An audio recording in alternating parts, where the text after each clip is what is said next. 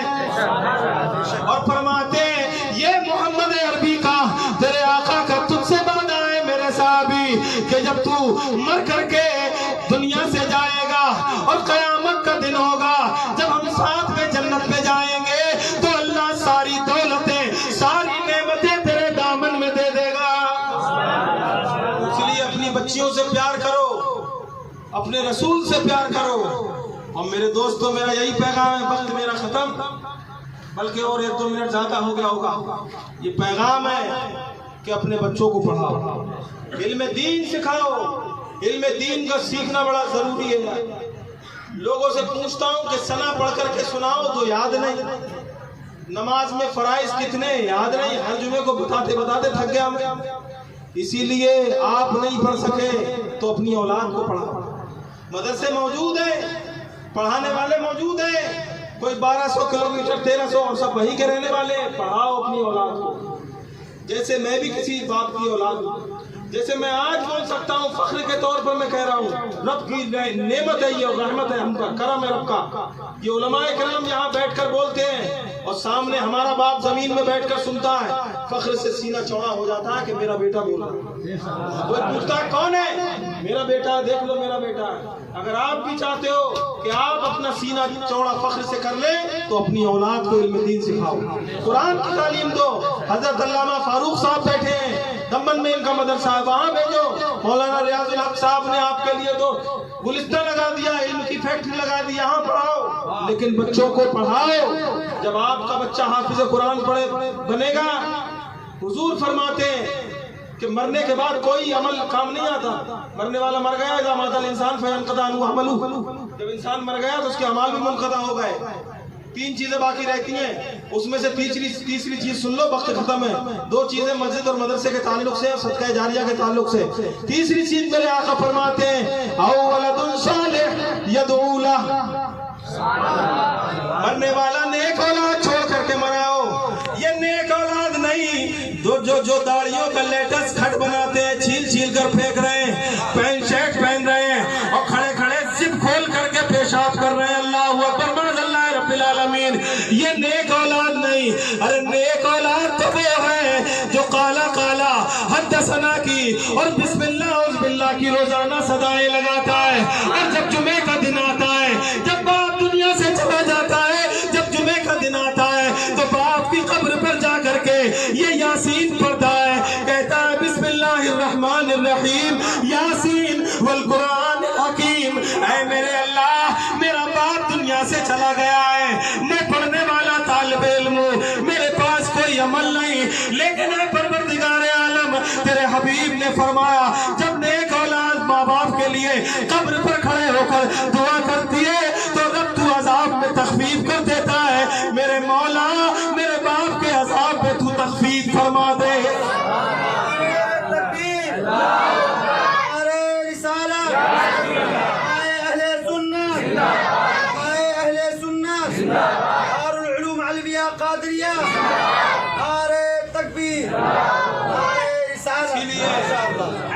اپنے بچوں کو تعلیم دو.